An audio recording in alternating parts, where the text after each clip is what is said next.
ఇవాళ election commission ని మంత్రి పొన్నం ప్రభాకర్ గారు, మా పార్లమెంట్ సభ్యులు, శాసనసభ్యులు, శాసన మండలి సభ్యులు, చైర్మన్లు, వివిధ నాయకులు కలవడం జరిగింది. మీకు తెలుసు, దాదాపు 14 రాష్ట్రాల్లో ఎస్ఐఆర్ జరిగింది. ఇప్పటి వరకు లెక్కలు చూస్తే ఎంత దుర్మార్గంగా, ఎంత పగడ్బందీగా ఓట్ల తొలగింపు ప్రక్రియ జరిగిందో మనకు వెస్ట్ బెంగాల్లో జరిగిన ఎన్నికలు, ఒక్కసారి ఆ ఎన్నికలు జరిగిన సరళిని చూస్తే అర్థమవుతుంది. ఇప్పటి వరకు 14 రాష్ట్రాలు యునైటెడ్ జరిగినటువంటి ఎస్ఐఆర్ వల్ల దాదాపు 8.2 కోట్ల ఓట్లు జోడిస్తే దాదాపు 6 కోట్లు, 5 కోట్ల నేరబర్ 90 లక్షల ఓట్లు తొలగింపు జరిగింది.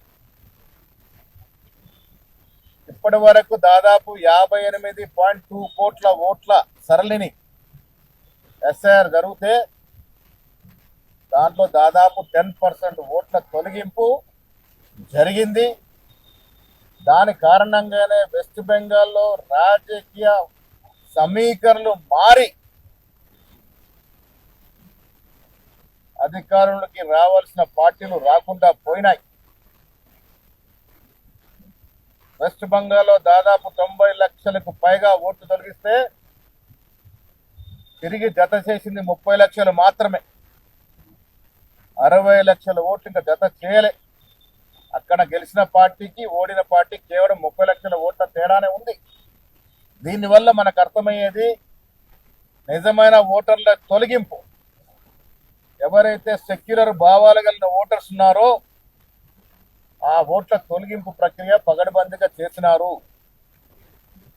ఇది తెలంగాణలో జరగకూడదని ఇవాళ కమిషన్ ని వారికి మెమోరాండం ఇచ్చి వారి ద్వారా కేంద్రానికి పంపే విధంగా మేము కొన్ని విన్నపాలు చేశాం. దాంట్లో ముఖ్యమైనవి, ఈ రాష్ట్రంలో రేపో మాపో ఎన్నికలు లేవు. వచ్చే 2 సంవత్సరాల వరకు అసలు ఎన్నికలే లేవు. కాబట్టి ఈ ఎస్ఐఆర్ ప్రక్రియ తొందరపాటుగా 2-3 నెలల్లో చేస్తే అది అనర్థాలకు దారితీసే అవకాశం ఉంది. కాబట్టి ఇక్కడ ఎన్నికలు లేవు కాబట్టి దాదాపు సంవత్సరంన్నర పాటు ఎన్నికల యొక్క ప్రక్రియ జరగాలి. ఈ ఎలక్షన్ ప్రక్రియ, ఎస్ఐఆర్ ప్రక్రియ జరగాలని కోరడం జరిగింది. ఇక్కడ తక్షణం ఎన్నికలు లేవు కాబట్టి ఇక్కడ తొందర లేదు.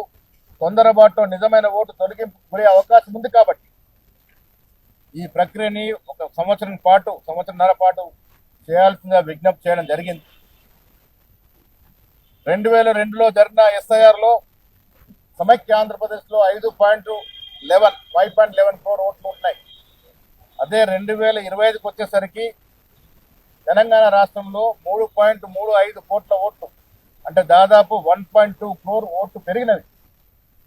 ఈ 2002 డాక్యుమెంటు, 2025 డాక్యుమెంటు కూడా రిజిస్టర్డ్ పొలిటికల్ పార్టీస్ ఇవ్వాల్సిందిగా విజ్ఞప్తి చేయడం జరిగింది. ఇవాళ సెన్సస్ ప్రక్రియ జరుగుతుంది. ఇక్కడ వారితోనే ఎస్ఐఆర్ చేస్తే అధిక లోడు పడి సక్రమంగా ప్రక్రియ జరగదు. కాబట్టి దీనికి సమయం తీసుకోవాల్సిందిగా మేము విజ్ఞప్తి చేయడం జరిగింది.